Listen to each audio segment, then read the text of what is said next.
오늘 말씀은 제목 자체가 우리 교회에 주신 소명이라고 했습니다. 우리 교회에게 주신 소명. 사실 이 설교 제목은 틀린 제목이기도 합니다. 왜냐하면 오늘 말씀을 나누게 될 이 교회의 모습은 우리 교회가 특별해서 우리의 교회만 주신 것이 아니고요. 사실은 모든 교회 주신 말씀이죠. 모든 교회가 그래야 합니다. 그런데 그러한 교회를 별로 찾을 수 없다는 아픈 사실 때문에 하나님께서 20여 년 전에 저에게 교회를 세우도록 명령하셨고 거부할 수 없이 순종하게 만드신 그 결과가 오늘 여기 우리 주님의 기쁨 교회입니다. 사실 우리 같은 교회가 특별한 존재로 여겨지고 여기에 존재하지 않았으면 더 좋을 텐데, 왜냐하면 다양하게 모든 교회가 그렇게 되면 그런 교회를 다시 모델이 되겠다고 세워질 이유가 없지 않습니까? 그래서 우리 교회가 하나님께로부터 받은 소명은 일종의 비극이다, 그런 생각을 합니다. 그럼에도 불구하고 하나님께서 필요하셨기 때문에, 현실의 필요 때문에 우리 교회를 세우셨고 20년의 역사를 갖고 여기까지 내려왔습니다. 20년이면 강산이 2번 바뀔 만큼 긴 시간이죠. 그런 긴 시간이 지난 지금 우리 교회는 모델로서의 교회로 제대로 성장을 했는가? 여러분, 그렇습니다. 그렇게 답을 하실 수 있을 것 같습니까? 이게 사명을 두고 개척을 시작한 이 목사의 고통스러운 고민이고 아픔입니다. 네. 숫자가 많다 적다, 이거는 둘째 문제고요. 주님께서 우리에게 주신 교회다운 교회로 세워가라고 우리에게 주신 3가지 정신이 실현이 되어 있는가? 아무리 봐도 그렇다라고 담대히 얘기하기가 쉽지 않다. 그럼 20년이면 강산이 2번 바뀌는 세월인데도 안 됐으면 앞으로는 되겠는가? 앞으로는 될까요? 20년 안 됐는데 앞으로 되겠어요?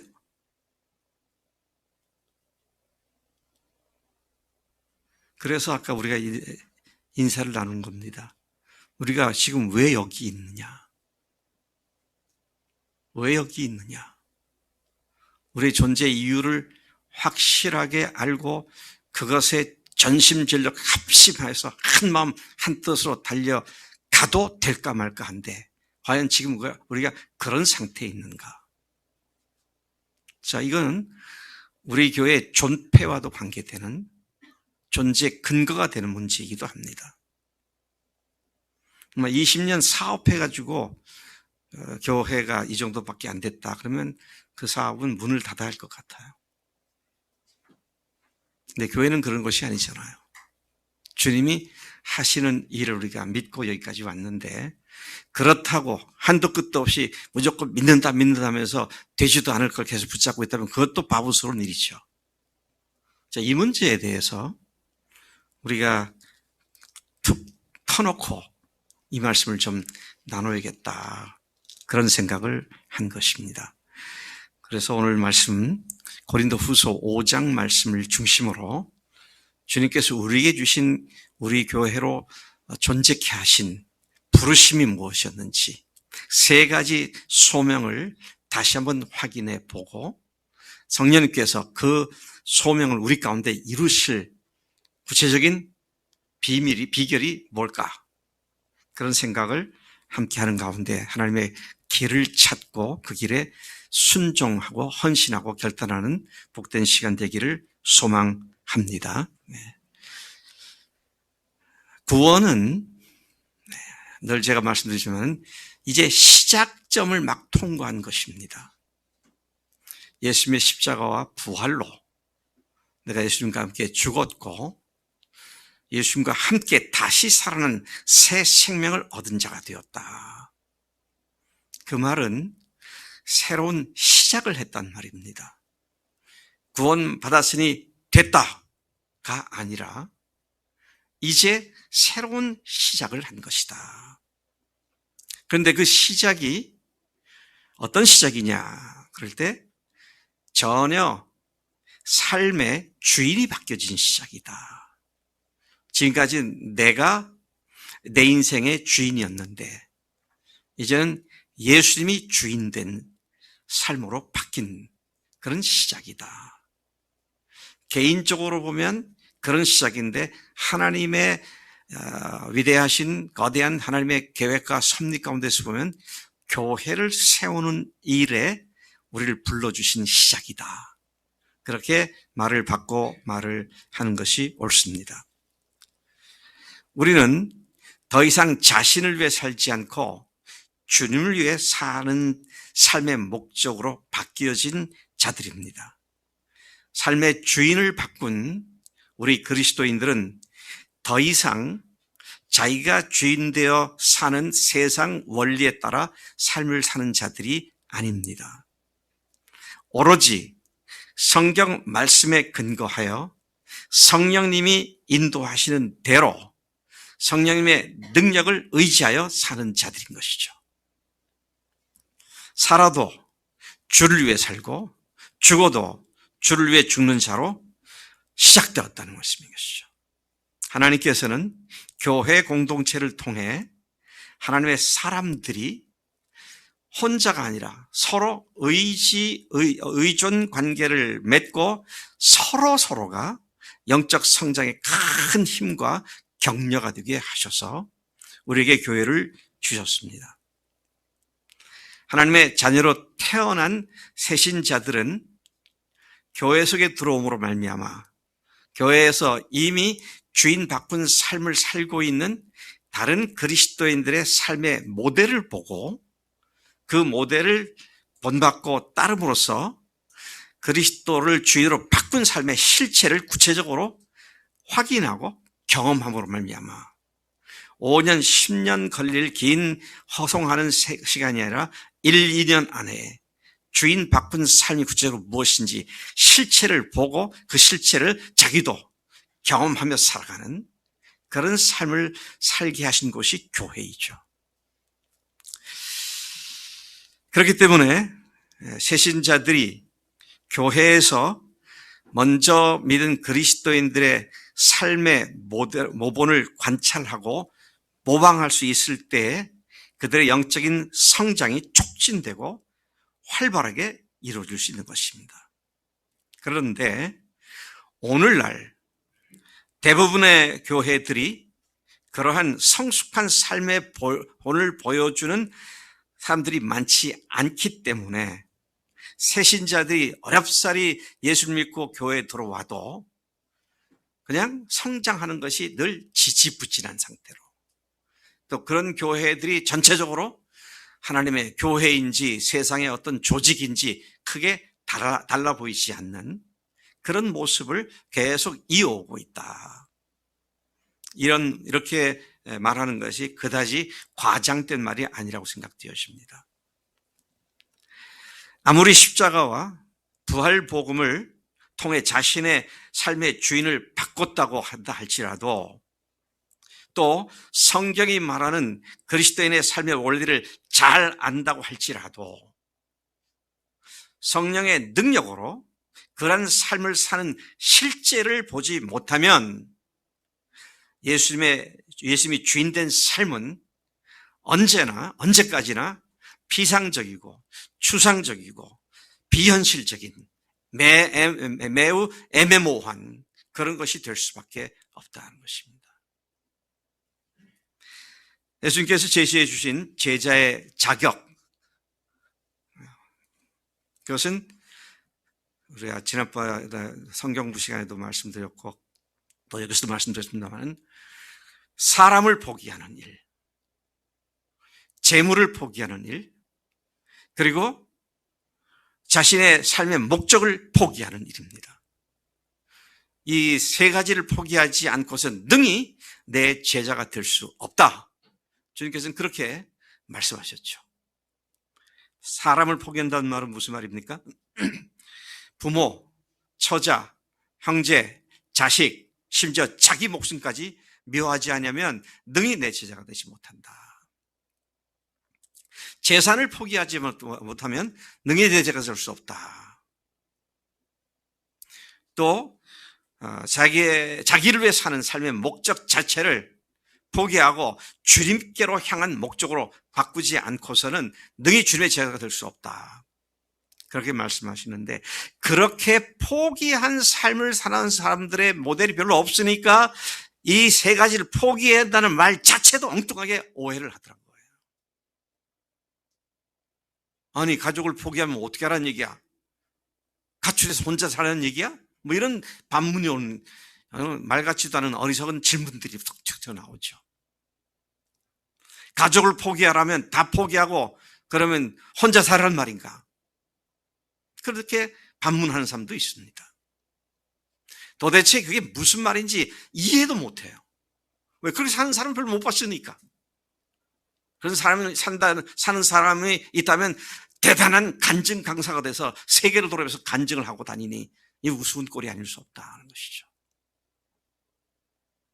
누구나 그렇게 살아야 되는데, 모든 교인이 그렇게 살아야 하는데, 그런 사람들이 잘 보이지 않으니까 어쩌다가 그런 간증이 나오면 방송도 출연하고 신문도 기자들이 취재하고, 그래서 뭐 대단한 뭐 신화적인 얘기처럼 얘기를 하잖아요.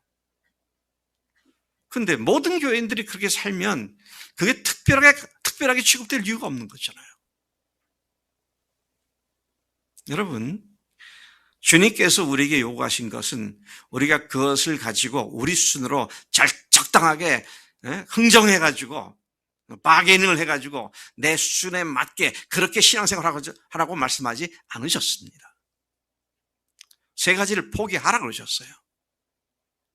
근데 다영이를 보니까 야, 주님을 위해서 저렇게 포기하는 거구나, 이런 걸 보면 다른 형제들이 나도 저렇게 해야겠다, 그렇게 본을 보는 겁니다.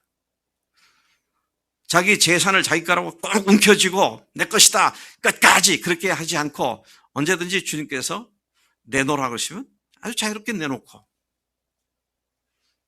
그리고 그걸 내놓고 뭐 큰일 한 것처럼 떠들지도 않고, 그럼 주님께서 하라시니까 한 것뿐인데요, 그렇죠? 자, 이런 것들이 얼마나 우스꽝스러운 기독교인들이 되고 말았는가, 이것을 너무도 잘 보여주고 있는 그런 현실이라고 생각이 되어집니다. 그런데 그런 사람들이 많이 있는 교회에서 그 사람들, 먼저 믿은 사람들이 본을 보고 자라는 사람들이 저렇게 하는 거구나, 재물을 포기한다는 말이 저런 거구나, 삶의 목적이 그분을 위해서 포기한다는 말이 직장을 가져도 주님 위해서 갖는 거구나, 그것을 당연히 그렇게 사는 것을 보게 되면 뒤따라 나중에 믿게 되는 사람들이 그 삶이 자신들의 구체적인 목표가 되고 지향점이 되고 그런 것을 우리가 볼 수 있다는 것이죠. 주님은 20년 전에 그보다 더 앞서서 40여 년 전부터 저에게 이것을 주목하게 하셨고 그런 교회를 찾아다니게 하셨습니다. 그래서 제가 전 세계 그런 교회가 있다 그러면 비행기 값을 대가면서 전 세계 여러 곳을 가봤어요. 그리고 충격을 받은 것은 나와 똑같은 시대, 같은 공기를 마시고 사는 이 시대에 어떤 교회들은 이렇게 되고 있구나. 근데 내가 속하고 있고 내가 섬기고 있는 교회는 왜 아직 그렇게 못 되는가? 저는 그런 교회를 볼 때마다 그 교회에서 땅을 치며 통곡하며 울었습니다. 하나님, 그런 교회를 한국 땅에도 많이 생겨나게 해주세요.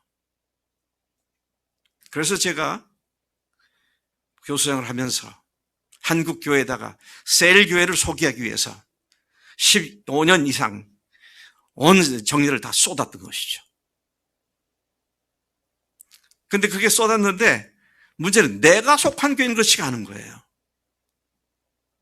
얼마나 이상한 일입니까? 그래서 그런 교회를 되게 해달라고. 그래서 두 교회를 세웠다가 여전히 안 되고, 그래서 다닐 교회도 없고 갈 길도 없고 정말 심한 갈등 가운데 있다가 하나님께서 저를 몰아붙이시더라고요. 그래서 20년 전에 6월 18일로 기억됩니다마는 우리 교회가 개척을 하게 됐고 역사의 위에다가 그 모습을 드러내기 시작했고 20년 세월이 여기까지 온 겁니다. 물론 그 중에 제가 12년간 제가 담임 목회를 하지 않았기 때문에 더 늦어진 이유도 거기에도 있긴 하겠지만 그때도 제가 똑같은 말씀을 가르쳤고 근데 담임 목사가 되니까 조금 나아지더라고요. 조금 탄력을 받더라고요.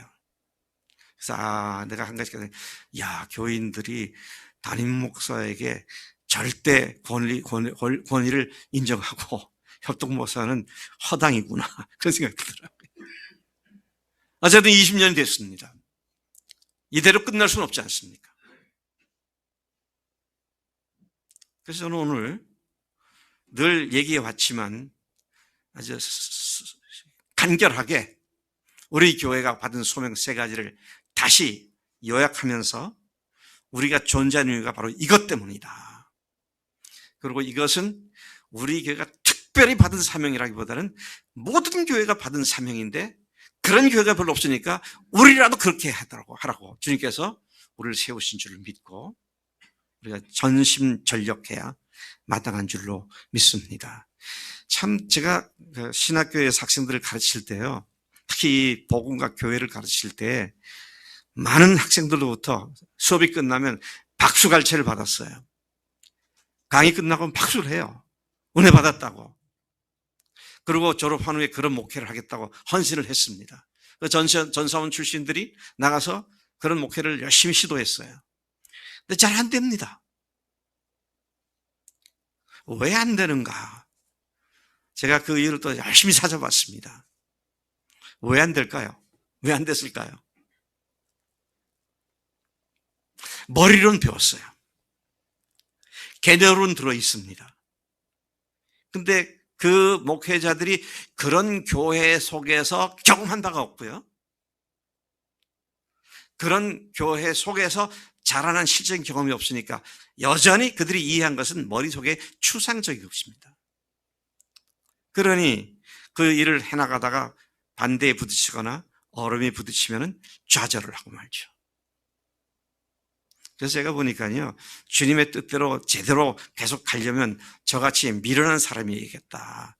목회자가 너무 똑똑하면 안 되겠다. 그냥 얻어 터지든지 사람들한테 모욕을 당하든지 상관없이 주님 부르시니 갑니다. 그러는 사람들이 목회를 잘하겠구나. 제가 그런 생각도 해봅니다. 자, 하나님께서 우리 교회들에게 명령하신 바가 뭐냐? 오늘 본문 말씀은 우리가 가장 잘하고 있는 성경 구절 하나가 나오는 문단입니다. 그게 바로 고린도후서 5장 17절이시죠. 네. 아마 고린도후서 5장 17절은 요한복음 3장 16절과 함께 신약성경의 가장 유명한 구절 중에 하나가 아니겠는가, 그런 생각을 하게 만듭니다. 이 말씀은 기독교 신앙을 핵심적으로 압축한 요절입니다. 이 말씀에 신약 성경의 가장 소중한 진리들이 한 구절에 압축되어 있다, 그렇게 말을 할 수 있을 것입니다. 교회가 받은 소명 모두를 담고 있는 말씀이기 때문이죠. 자, 바울은 이 말씀을 하기 앞서서 13절부터 말을 합니다. 우리가 만일 미쳤어도 하나님을 위한 것이요 정신이 온전하여도 너희를 위한 것이니. 아마 바울을 사람들이 저 사람 좀 미친 사람이다, 그렇게 많은 사람들이 얘기했던 것 같아요. 그러니까 바울이 그래, 너희들이 날 미쳤다네. 미쳤어도 하나님을 위한 것이고 정신이 온전해도 너희를 위한 것이고, 그러면서 자신이 지금 어디를 향해서 왜 가고 있는지를 분명히 선포한 말씀이기도 하죠.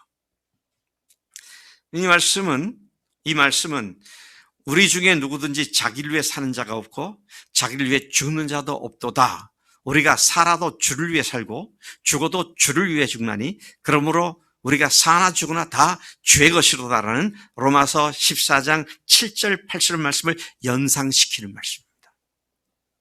정신이 온전해도 미쳤어도 주님을 위하고 너희들을 위하는 것이다, 그 말이나 살아도 죽어도 주님을 위해 사는 것이다라는 말, 같은 맥락의 말씀이잖아요. 이런 바울의 목숨 건 주님께 대한 사랑의 헌신의 동기가 그리스도의 사랑 때문이라고 분명하게 밝히고 있습니다. 그가 주님께 대한, 교회에 대한 이런 사랑을 가질 수 있던 이유가, 헌신할 수 있던 이유가 그리스도의 사랑이 나를 강권하시기 때문이다, 그렇게 말씀하고 있습니다. 여러분, 사랑을 하면 사랑하지 않았을 때에 비해서 사랑하기 때문에 생겨나는 내적인 새로운 충동이 생기잖아요. 잘 모르시나요? 다영이 형제한테 물어보자. 그냥 일반적인 질문하는 거야. 내가 너의 어떤 상황을 얘기하는 거 아니고, 남자가 여자를 사랑하면 속에서 그 여자에 대한 어떤 새로운 마음과 행동이 촉진시키는 그런 충동이 있을까 없을까? 있겠죠요? 있어야. 그래서 사랑하는 사람은 말을 안 해도요, 못 감추어요. 아, 저 사람이 지금 연애를 하는구나. 표정이 나타나게 돼 있어요. 왜? 그 사랑의 안에서 강하게 움직이기 때문에요. 그 영어 성경으로는요, 사랑이 우리를 강권하신다. 근데 강권이란 말이 compelling, compel, 그렇게 하고 있어요. compel이라는 말은 우리를 억지로 하게 만드는 겁니다. 하게 만드는 거예요. 우리 속에서 뭔가를 하게 만드는 어떤 것을 compelling이라고 하는데, 그리스도의 사랑이 우리를 하게 만드는 거잖아요. 그냥 누가 시키지 않아도 속에서 자발적으로 막 생겨나는 것들이잖아요. 제가 우리 집 사람을 보면 참 사랑이 저렇게까지도 하게 만드는구나. 참 대단한, 나에 대한 헌신이 대단해요. 근데 아까 말씀드린 대로 저는 그렇게 저를 사랑하는 제 아내를 포기했다고요. 포기했어요. 무슨 말입니까? 주님 앞에서 주님을 위해서 섬기는 일에 제 아내가 방해가 된다면 그걸 흔쾌히 포기를 하는 겁니다. 그런데 제 아내를 제가 포기했기 때문에 제가 제 아내를 사랑하지 않습니까? 여기에 제일 그래도 남자 중에 어른일 것 같은 우리 임 집사님께 여쭤볼게요. 임 집사님이 이재호 집사님을 제가 제 아내를 사랑할 만큼 사랑한다고 생각하세요? 어림도 없어요. 그래서 소원을 말씀하셨겠죠. 그렇게 되기를 원한다. 정말 저는 제 아내를 사랑합니다. 근데 포기했어요. 주님 앞에서 언제든지 주님이 항상 우선이지 제 아내가 우선은 아닙니다. 자, 아까 포기한단 말이 그런 의미거든요. 근데 그런 삶을 사는 사람 별로 못 보니까, 포기했다 그러면 네 인생은 뭐가 되냐 그러면 난 어떻게 사는 거야? 이렇게 엉뚱한 질문을 하게 되잖아요. 근데 우리로 하여금 그렇게 미친 사람처럼 주님을 사랑하고 다른 사람을 사랑하고 교회를 사랑하게 만드는 것이 뭐냐? 주님의 사랑이라는 것이잖아요. 주님의 사랑이 우리를 강권하신다, 그렇게 말씀하셨습니다.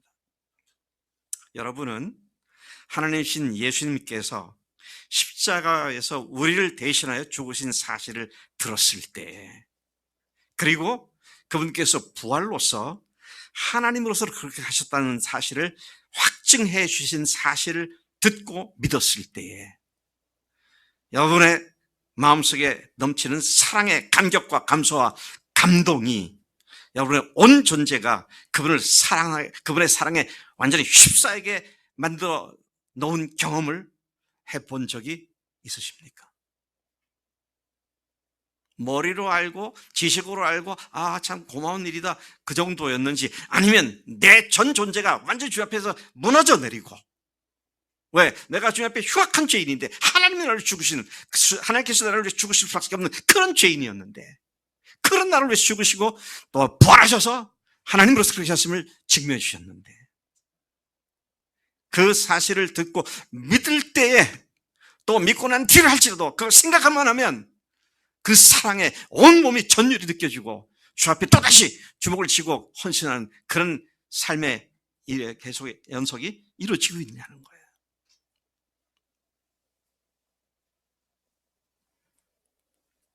저도 성향이 그래서 그런지 모르지만 우리 교인들도 제 성향을 많이 닮은 것 같아요. 저는 신학교 교수로 있으면서 계속 논리적으로 따졌잖아요. 말씀 가지고 따지고. 그래서 제가 자부하는 게 있어요. 우리 교인들에게 말씀을 나만큼 제대로 가르친 사람도 별로 없겠다, 목사들 중에. 그러니 무슨 소용이냐고요. 그건 무슨 소용이냐고요. 그렇게 안 살잖아요. 안다고 그렇게 사는 겁니까? 아니잖아요. 근데 왜 안 사느냐? 그 compelling, 우리를 갖다 강권하시는 그 사랑의 감격에 우리가 들어가지 못하니까 머리로만 차갑게 남아지는 그런 것이 아니냐는 것이죠. 여러분, 우리가 주님을 섬기는 건 사랑의 동기가 아니면 다 율법입니다. 의무고요. 제도적이고 기계적입니다. 제 아내가 저에게 너무도 잘해줘요. 그런데 기계적으로 잘해주면 제가 이런 말을 안 하죠. 이 사람은 나를 완전히 비인격적으로 이렇게 하는구나. 지가 그렇게 해야 지가 편하니까 그렇게 하는구나. 그런 생각을 하겠죠. 그래서 느껴지거든요. 너무나 사랑한다는 걸 알게 되니까 말이죠.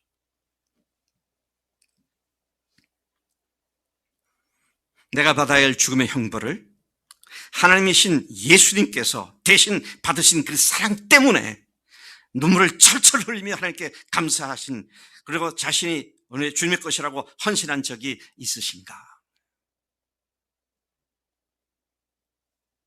그 사랑을 받은 나도 그분과 함께 죽은 자임을 고백하고 더 이상 자신의 삶이 자기 것이 아니라 영원히 주님의 것이 되었음을 전심으로 고백하고 헌신했으며 또 그렇게 지금 헌신하고 살아가고 있는가? 여러분, 복음은 전인적인 것이지 지정의 모두가 하나로 엮여져 있는 것이지 단순한 지식이라든지 또는 감정이라든지 이런 것이 아닙니다. 그건 한 덩어리로 되어 있죠. 그래서 그 전인적으로 내 삶을 헌신할 수밖에 만드는, 그게 복음의 능력이잖아요. 그게 구원이고요. 그게 새로운 피조물의 삶이고, 15절은 예수님께서 모든 사람을 대신해 죽으신 이유가 살아있는 자들, 곧 예수님을 주님으로 모심으로써 영원한 생명을 받고 그 생명 가운데 살아가는 사람들로 하여금 다시는 그들 자신을 위해 살지 않고 오직 그들을 대신해 죽었다가 다시 살아나신 이를 위하여 살게 하려 함이라고 못 박아놓고 있습니다. 여기에 다른 어떤 예외 조항이 있을 수 없습니다. 그렇게 못 박으셨어요. 그런데 정말 그렇게 사는 사람들이 우리 주변에 복음을 안다는 사람들 중에 과연 얼마나 있는가? 이런 생각을 해보자고요. 제 아내가 그제 파이너셀 목장에서 고백을 한 걸 듣고 제가 마음에 좀 놀라기도 했었습니다. 왜 나 예수님을 믿고 구원받았다고 확신하고 살아보고 그렇게 했지만 성령께서 구체적으로 이렇게 하신다? 이런 것들에서 그렇게 아주 세세롭게 제대로 제가 경험을 못해서 주목을 못했었다. 알지 못했었다. 그런데 미국의 세일교회 하나인 버클랜드 교회라고 하는 것을 갔을 때에 제가 한때는 거기 한 160명 목회자들 부부, 또 한때는 한 200명 목회자 부부, 그래서 비행기 전세를 내다시피 2차례 그것을 목회자들에게 방문한 적이 있습니다. 근데 거기에 참석을 했을 때 거기에서 나오는 목회자들의 설교나 강의도 물론이지만 매 시간마다 많은 사람들이 간증을 했습니다.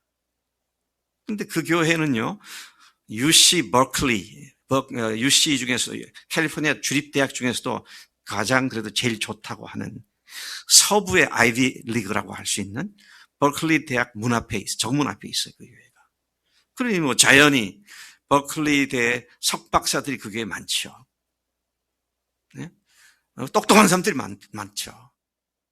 근데 그들이 그 교회에 와서 복음을 제대로 받고 변화되어서 자기들이 박사학위를 받았지만 버클리에서 조교수로 발탁이 됐지만 교수로 가지 않고 그 교회가 동부로 보스턴으로 개척을 나갈 때 그냥 교수직 포기하고 개척교회 개척하러 그 교회를 간다든지, 변호사 사무실을 개업하려고 준비하다가 그거 포기하고 같이 자기 교회 목사님이 개척을 나가니까 같이 개척을 하고 동부 끝으로 가고, 또 그렇지 않다 하더라도 현재 그 위치에서 자신들의 위치나 자신들의 학위나 이런 것들을 복음 전하는 데 적극적으로 활용될 수 있도록 하는 그런 간증들을 들으면서 우리 사람이 그때 그랬다고 그러더라고요.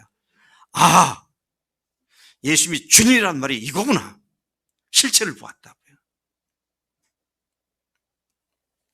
그러면 개념은 분명히 알아요. 근데 그렇게 사는 걸 보지 못하면 항상 개념으로 끝나버립니다. 근데 교회가 존재하는 이유가 뭐냐?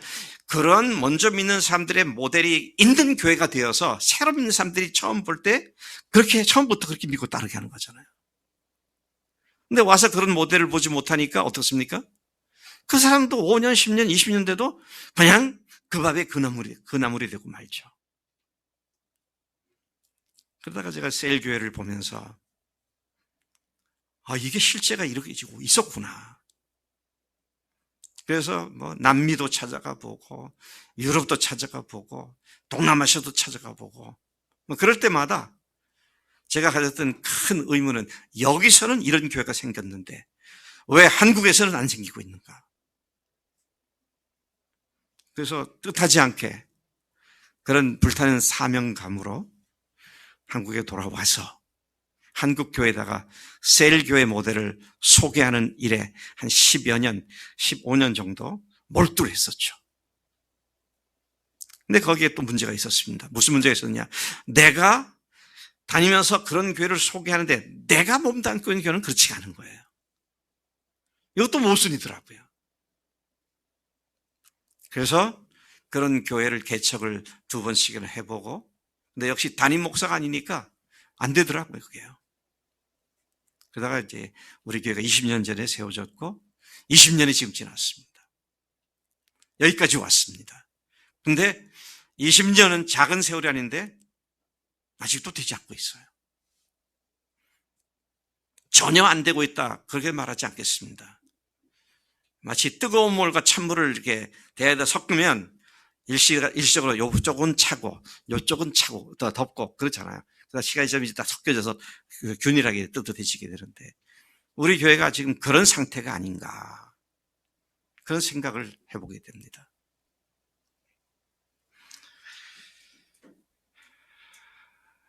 (16절이) 분명히 말씀하시는 것은 영원한 생명을 받은 사람들이 다시는 그들 자신 외에 살지 않고 오직 그들을 대신하여 죽었다가 다시 살아나신 이 곧 예수님 외에 살게 하려 합니다. 살게 합니다. 그렇기 때문에 이제부터는 우리가 그 누구도 어떤 사람도 육신의 겉모습대로 알지 않는다. 겉모습으로 그 사람을 판단하고 그 사람을 그렇게만 이해하는 것이 아니라 이제는 속 사람을 본다는 거 아닙니까? 그의 영혼의 삶의 목적이 주님께로 바뀐 자로 본다는 얘기죠. 우리도 이제는 더 이상 다른 형제 자매들을 육체로만 보는 실수를 하지 말아야겠다. 내가 우리 구성일 형제한테, 구성일한테 계속 간증을 써라. 교회 앞에서 간증을 좀 하자. 근데 이렇지 않습니까? 구성일 보니까 우리 교회 와가지고 새벽에도 나왔고, 뒤에 앉아, 앞에서 내가 엎드려 기도하면 성일이가 왔는지 안 왔는지 알아요. 뒤에서 국장하면서 저희요! 그러는데 왔구나. 그렇죠. 근데 요즘 자꾸 빠져서 걱정이긴 한데. 그런데다가 모든 모임, 청년들 모임도 빠지지 않고 잘 참석하고, 형들한테 다 참석하고, 그러면 어떻습니까? 야, 성일이가 믿음이 좋구나. 그렇게 보겠죠.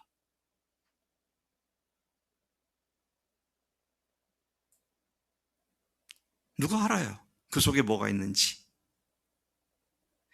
사정을 들어봐야 알게 되죠. 그래서 우리가 교회에서, 우리 교회는 특별히 처음 예수 믿는 사람들이 내가 어떻게 예수님을 어떤 분으로 믿게 됐는지 간증을 함으로 온 교인들이 저 사람도 우리가 똑같이 예수님을 주인으로 모셨구나. 그걸 알게 되잖아요. 자, 유대인들이었던 이스라엘 사람들이 예수님을 육체대로 알았었다 그랬어요. 그러니 예수님 죽이죠. 육체로 하니까. 이건 뒤에 좀 이따 말씀드리겠습니다만은. 자, 이런 문맥 속에서 17절이 나온 겁니다. 그런즉 누구든지 그리스도 안에 있으면 새로운 피조물이다. 이전 것은 지나갔으니 보라 새 것이 되었도다. 자, 우리 빨리 좀 얘기를 합시다. 저 뒤에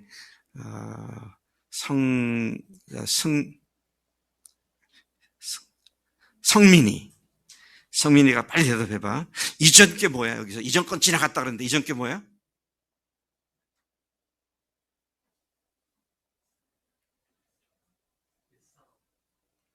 옛사람이 어떤 사람인데? 자기가 주인되어 살던 사람 지나갔다. 박수 한번 주십시다. 우리 성민이가. 근데 처음부터 자기가 주인된 사람 그렇게 나오면 또 한 번 내가 안 물어도 되는데. 자기가 주인 돼갖고 자기 원하는 대로 자기 마음대로 사는 거잖아요. 그건 지나갔다는 겁니다.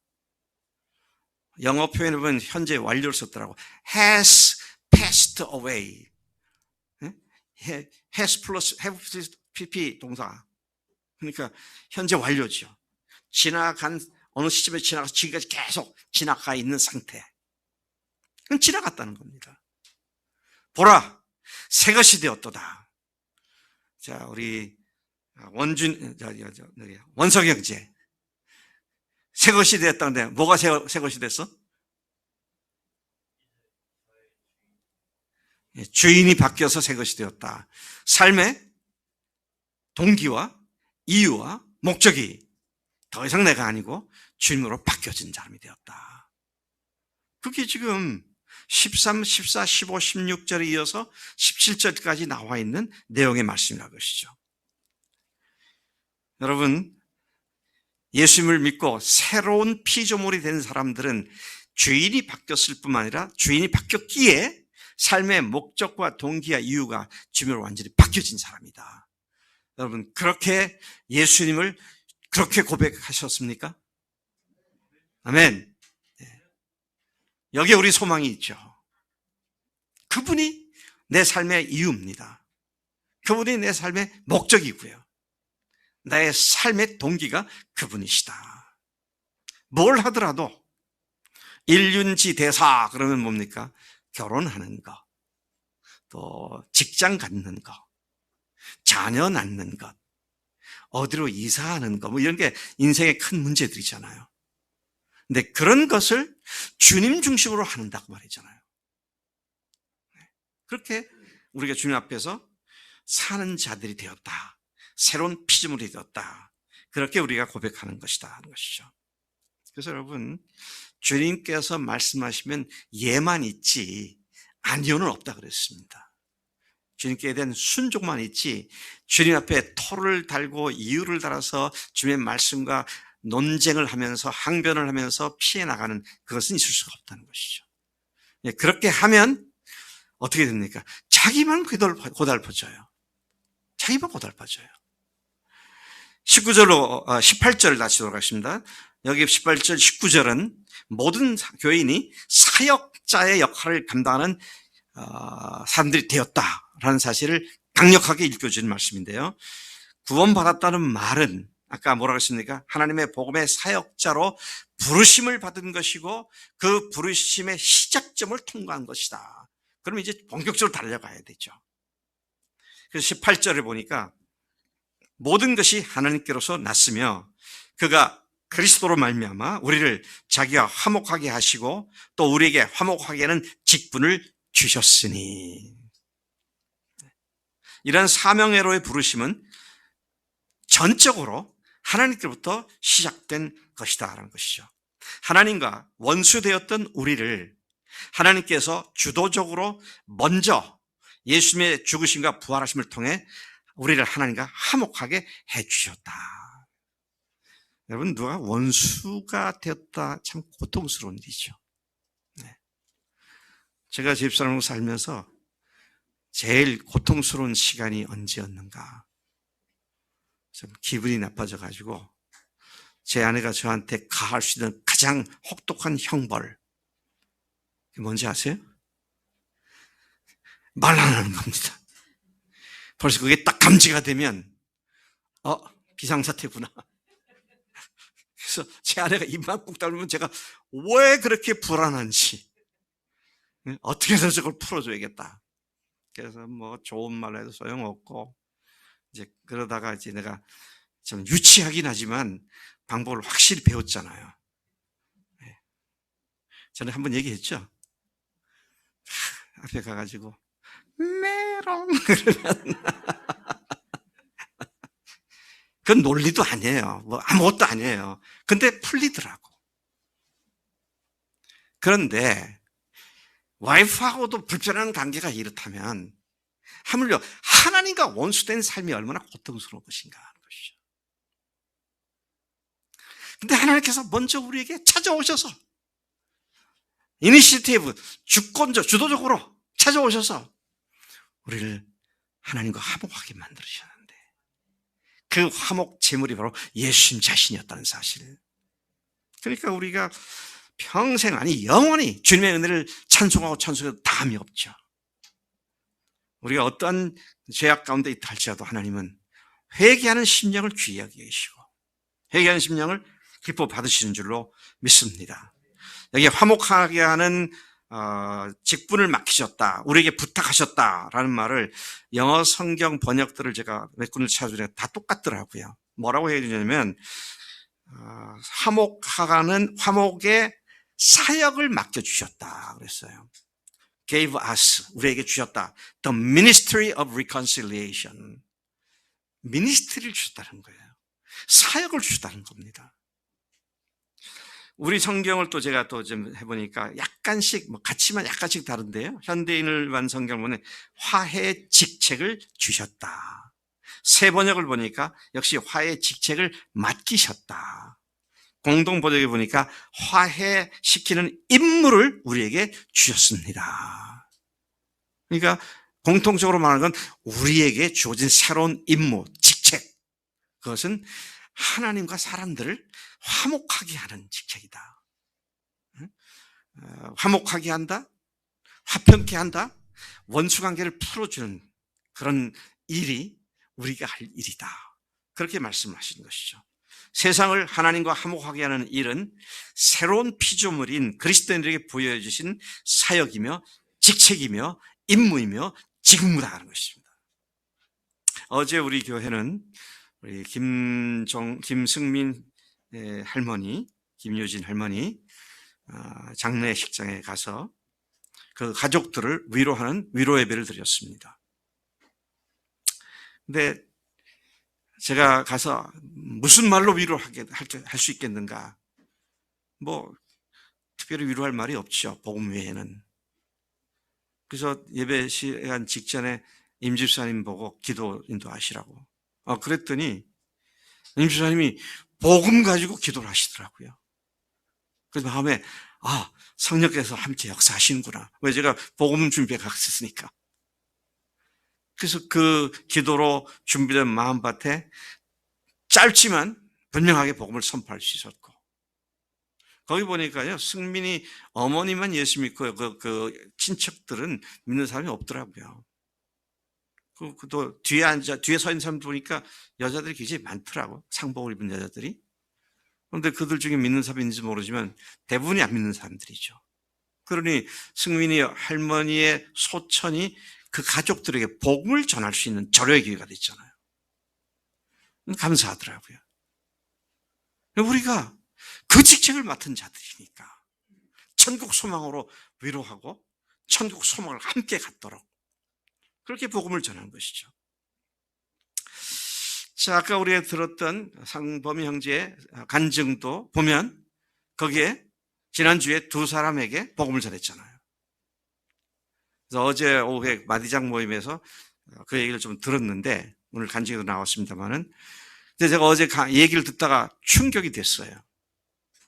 왜 충격이 됐느냐면 윤보열 형제가 만나게 한 그 친구는 어렸을 때 교회를 조금 나갔었고 그다음에 전혀 안 다니는 사람이라서 복음을 상범이가 또 열심히 전했더라고요. 그러면서 하는 얘기가 상범이 어디 있어? 시소리 할까 봐 나갔나 보다. 하는 얘기가 자기가 처음으로 안 믿는 사람에게 복음을 전했다는 거예요. 이게 또 충격이 되는 거예요. 신대원생인데. 근데 사실은 별로 놀라진 않았어요. 왜 이미 제가 신대원 학생들에서 그런 사실을 알았기 때문에.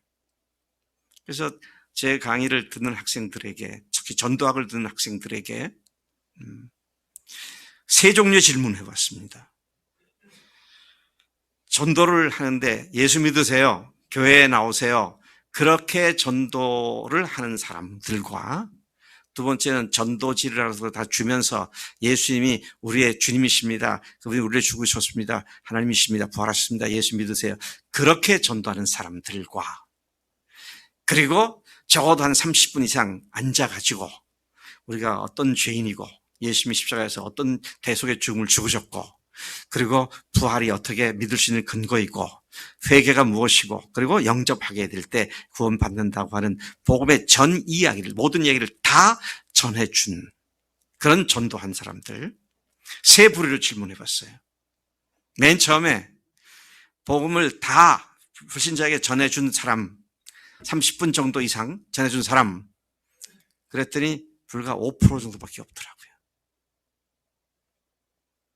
그 다음에 전도지라도 주면서 예수님이 하나님이십니다. 예수님이 우리를 위해 죽으신 분이십니다. 예수 믿어야 합니다. 그 정도 한 사람 했더니 15% 정도밖에 안 돼요. 그리고 나머지는 예수 믿으세요. 교회 나오세요. 고작 그거예요. 그러니까 한국 교회가 왜 오늘 이렇게 정체되는지 다 이유가 다 나옵니다. 전도를 안 한다는 거예요. 그래도 우리 교인들은 그래도 구멍 기운 복음을 가지고 열심히 전하니까 너무 감사한데, 그런데 그게 아직도 전도지 보고 책 보고 할 게 아니라 그냥 입만 벌리면 술술술 나와야죠. 정경래 자매는 그렇게 할 수 있죠. 예. 거침이 없이. 여러분, 사기꾼들이 먹고 살잖아요. 그들이 먹고 사는 이유가 뭔지 아세요? 거짓말을 너무 확신 있게 합니다. 근데 복음 전하는 사람이 너무 확신 없게 전해. 그 누가 믿겠어, 세상에. 여러분, 우리가 이런 면에서 하나님께서 우리를 사명자로 세우셨다. 우리에게 화목하게는 직책을 맡기셨다. 그래서 베드로전서 2장 9절에서는 예수 믿는 사람들을 네 가지 신분을 갖다가 주셨다고 말씀하시는데, 첫째는 뭡니까? 택하신 족속이다. 왕 같은 제사장들이다. 그의 소유하신 백성이다. 거룩한 나라다. 자, 이 네 가지로 표현하고 있는데 그것이 2장 9절 상반절입니다. 2장 9절 하반절에서는 앞에 네 가지의 새로운 신분을 주신 목적을 얘기하고 있는데, 이는 너희를 어두운 데서 불러내어 그의 귀한 빛에 들어가 계신 자의 아름다운 덕을 선포하게 하려 하십니다. 우리가 복음의 덕을 선포하는 것이 마땅한 우리의 직무가 된다라는 것이죠. 그리고 마지막 세 번째는 모든 교인이 목숨 걸고 서로 사랑하는 교회가 되라는 소명인 것이죠. 16절을 다시 돌아갑니다. 그러므로 우리가 이제부터는 어떤 사람도 육신을 따라 알지 아니하노라. 이건 교인들끼리 얘기입니다. 교인들끼리 서로를 대할 때 육신을 따라 알지 않는다. 비록 우리가 그리스도도 육신을 따라 알았으나 이제는 그같이 알지 아니하노라. 하나님과 화목하게 된 우리는 우리 자신을 더 이상 자기를 위해 사는 자가 아니라 주님이 삶의 목적이요 이유와 동기가 된 사람임을 믿고 그렇게 헌신하고 고백함으로써 하나님과의 영원한 화목 관계에 들어온 자들임을 믿고 확신하고 있습니다. 아멘이시죠? 그런데 나만 그런 것이 아니라 옆에 있는 형제자매들이 똑같은 그런 사랑하는 존재들이 됐다고 하는. 그러니 옆에 있는 형제들이 얼마나 존귀한 자들입니까? 얼마나 귀한 존재들이에요. 같은 하늘 가족이 되었으니까.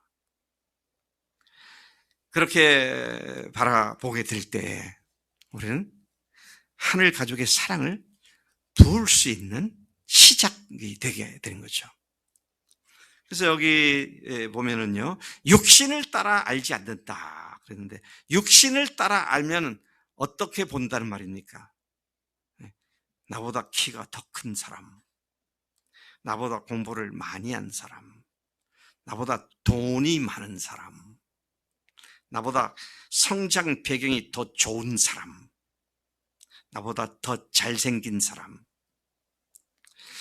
자, 이렇게 다른 사람들을 보면 그렇게 볼 때 나에게 생기는 마음은 어떤 것인가요? 비교해 볼 때 열등감이 생기고요. 내가 달라는 것도, 그 사람이 나한테 뭘 달라는 것도 없는데 밉고 싫고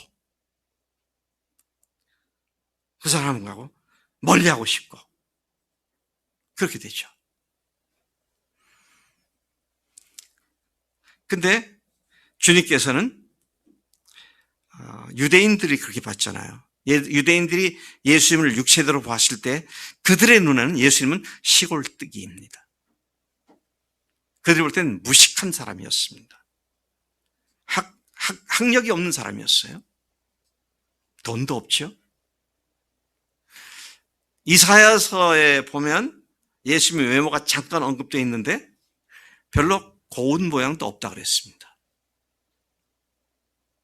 여러분들이 동의하실지 동의하지 않을지 모르지만 제가 아마 예수님보다 더 잘생겼을걸요? 저보고 못생겼다는 말을 하는 사람이 별로 없어서 근데 예수님에 대해서는 고운 모양도 없고 흠모할 모양도 없어서 사람들의 싫어 버림받았다. 그렇게 말씀을 예언서가 말하고 있잖아요.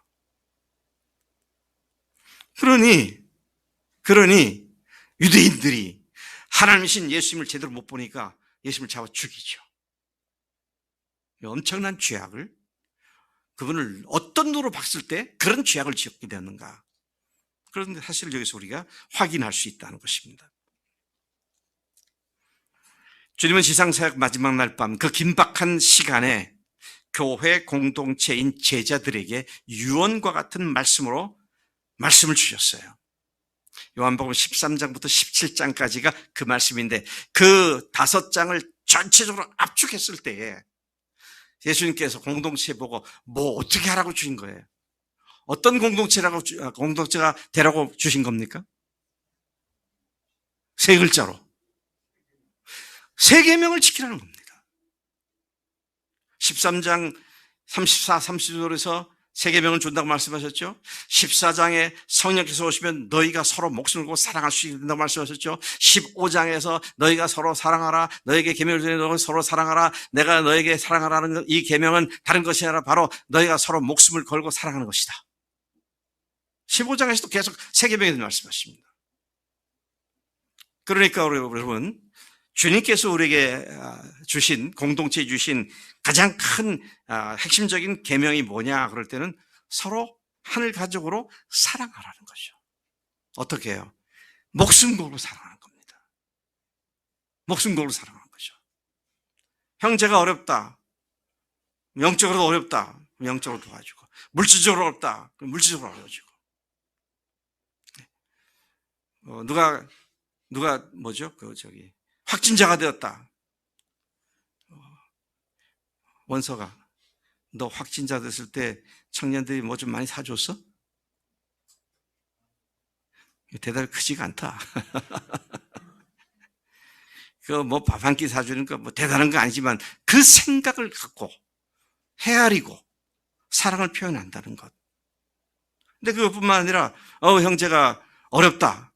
그러니까 우리 청년들이 우리 이내자매 차 사는 값을 또 헌금을 하고, 그 얘기를 듣고 또 감동돼서 또 다른 사람이 또 헌금하고, 그래서 완전하게 꼭 필요한 만큼 딱 하나님께서 채워주시는.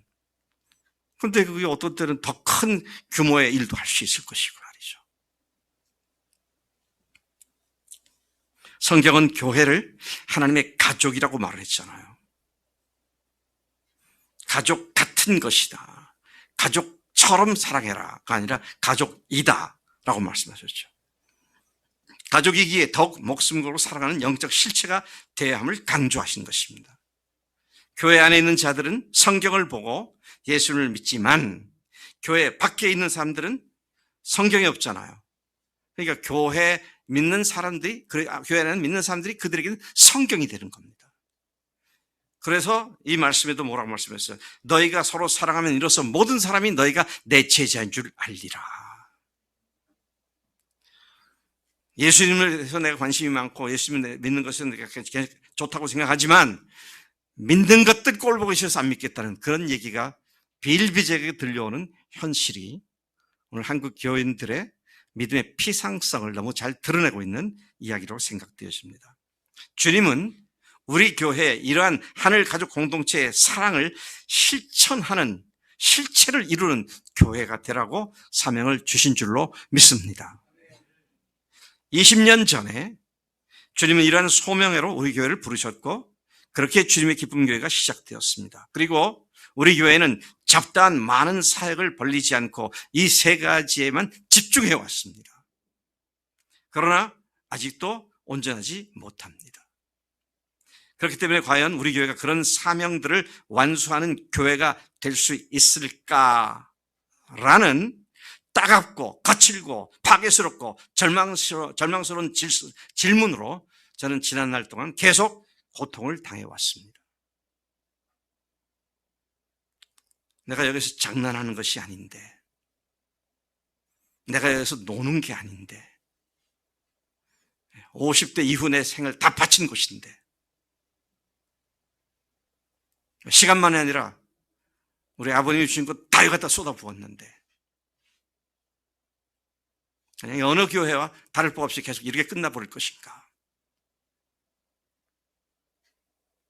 여러분, 우리는 제가 그랬으니까 알아주세요가 아닌 거예요. 우리는 주님께서 그런 교회가 너무 없으니까 너희 교회가 먼저 그런 교회가 되라. 그리고 그런 기회를 주셨고 개척했고 여기까지 왔고 여기 지금 와 있는 그 위치에 있습니다. 우리가 왜 지금 여기에 있습니까? 라는 대답이 바로 이겁니다. 조금 우리끼리 재미있게 잘 지내고, 그건 객꾼들이 하는 거죠, 객꾼들이. 그 속에 영적인 살아있는 생명의 교제가 넘치고, 그 교제 때문에 그 구성원들이 생명으로 다시 살아나고, 그 생명으로 다시 살아나는 교인들을 보면서 안 믿는 사람들이 예수가 정말 살아계시구나, 정말 부활하셔서 지금도 살아계시구나, 그렇게 볼 수 있는 교회가 됐더라고. 그래서 성경은 에베소서에서 교회를 뭐라 그랬어요? 교회를 그리스도의 몸이다 그랬잖아요. 보이지 않는 예수님을 보이게 만드는 가시적인 실체가 바로 교회다. 근데 그 교회가 그리스도의 몸으로서 사랑하는 사랑의 관계를 통해서 교회의 실체를 드러내는 것이다. 저는 그런 많은 계속 반복되는 질문을 갖고 여기까지 왔지만, 그러나 믿음을 시작하게 하셨고 믿음을 완성하게 하실 예수님만 바라보고 여기까지 왔고 또 앞으로 계속 갈 것입니다. 히브리서 12장 2절에 그걸 말씀하시죠. 믿음의 시작자이시고, 여기서 번역 우리말로는 믿음의 주시오 그랬는데요. 믿음의 시작자이시고 또 온전케 하게 하시는 이인 예수를 바라보자. 그는 그 앞에 있는 기쁨을 위하여 십자가를 참으사 부끄러움을 개의치 아니하시더니 하나님 보좌 우편에 앉으셨느니라. 창조주 하나님께서 피조물들에게 그 심한 모독과 수욕을 당하시면서도 참으셨다. 제가 이제 2년여밖에 안 남았으니까 이제 좀 할 말을 좀 해야겠다. 제가 여러분들에게 인기 받아서 뭐 할 거냐, 돈 아는데 이제. 네. 여러분 저를 모독하지 않으셨어요? 제 말을 개떡같이 여기지 않으셨습니까? 저는 제 말을 한 게 아닙니다. 주님의 말씀을 전한 거예요. 기도합시다. 간증 씁시다. 안 듣잖아요. 우리가 정말 마음을 같이 해서 한마음 한뜻으로 전심전력해도 될까 말까 한데, 제가 뭐 여러분들 보고 선교헌금 하세요, 교회 건물 짓도록 헌금하세요, 뭐 이런 사업합시다 한마디도 없잖아요. 제가 간증 쓰는 게 그렇게 어렵습니까? 기도하는 게 그렇게 어려워요? 그게 의무감입니까? 주님을 사랑하기 때문에 돼야죠. 감사함을 할 일이지 그건 아니잖아요.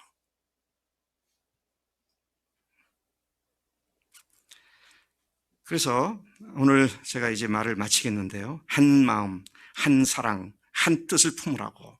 그 무슨 말입니까? 한 목표, 한 의지, 한 방향으로 집중해서 나아가라고 빌립보서 2장에서 그렇게 말씀하시는 걸 우리가 너무도 잘 알고 있습니다. 하나가 된다는 말을 앵무새처럼 세 가지 소명을 달달달 외우게 되는 것이 아닙니다. 이 세 가지 소명의 실현을 위해 전폭적으로 헌신함을 의미하는 것이죠.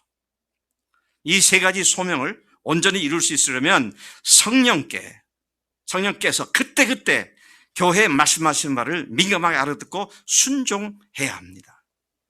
그렇게 성령께 민감해지려면 성령으로 충만해야 합니다. 그렇게 성령으로 충만해지려면 함께 모여 기도하는 일에 집중해야 합니다. 그것이 금년도 2022년 1월 1일 땡 하고 0시가 됐을 그때 주님께서 우리 교회에 주신 말씀 아닙니까? 아까 그랬잖아요. 금년이 4분의 1이 지났다고. 또 우물쩍하면 반이 지나갈 겁니다. 그리고 우물쩍하면 4분의 3이 지나갈 거예요. 그리고 이 말씀에 순종하지 않고 한 년을 지나갈 겁니다. 그렇게 가시겠습니까? 그러면 안 되잖아요. 우리가 왜 기도해야 합니까? 우리가 이 세 가지를 알아도 할 수 있는 능력이 없어요, 우리한테는. 그걸 할 수 있는 능력은 성령께서 주시는 거잖아요. 근데 그 성령께서 능력을 주시도록 우리가 철저히 기도함으로 우리 자신을 비우고 그분께서 나를 온전히 장악하시도록 드리는 헌신의 기도가 결국 우리를 하여금 성령 충만케 하고 성령 충만함이 주님의 뜻을 잘 알아듣게 하고 알아듣게 하신 그것을 순종하게 하는 능력으로 우리와 함께 하신 줄로 믿습니다. 여러분, 그래서요, 뭐 다른 거 아무나 얘기해도 소용없습니다. 제가 이 앞에 이런 소명들 잘 얘기했는데요, 그거를 구체적으로 이룰 수 있는 가장 기초적인 출발점은 기도입니다. 참 제가 이 시점에서 되돌아볼 때 제가 우리 교인들을 복음을 가르치고 교회를 가르치는 건 참 잘 가르쳤다.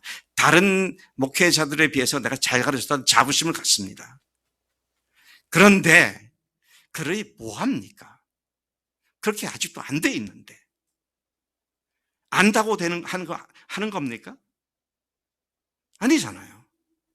그러면 알고 믿음으로 동의했으면 그게 실제로 이루어지도록 성령님께 의지해야 되죠. 의지해야 합니다. 의지하려니 기도할 수밖에 없죠. 그래서 여러분, 오늘 제가 이야기를 이제 마쳐야겠는데, 요즘은 뾰족한 수가 없습니다. 오직 기도밖에 없어요. 기도를 통해서 성령께서 역사하실 때 그분이 우리를 통해서 행하시는 우리가 직접 보게 될 줄로 믿습니다. 하나님 아버지 감사합니다. 저희들을 여기에 있게 하신 것 하나님의 뜻으로 알고 소명을 알고 받아들이게 하셨음을 감사합니다. 하나님, 모든 교인이 예수님의 말씀하시면 무조건 순종하는 그런 교회, 또 모든 교인이 사명자의 소명의식을 가지고 복음을 전하고 영적으로 어린 사람들을 돌보는 사역을 감당하는 일, 그것을 하는 교회, 또 하나님의 가족으로서, 하늘 가족으로서 목숨 걸고 서로 사랑하는 일이 그런 전설적인 간증이 일상이 되는 교회, 그 일을 위해서 우리를 부르셨으니 하나님, 우리가 또 그것을 믿고 여기까지 왔는데 주님께서 기필코 이루실 줄로 믿습니다. 그 일을 위하여 우리가 더 열심히 기도하고 모여서 힘써 성령님께 의지하는 기도의 풍성한 우리가 될 수 있도록 역사해 주옵소서. 함께 하심을 믿고 감사드립니다. 예수님의 이름으로 기도로 싸움나이다. 아멘.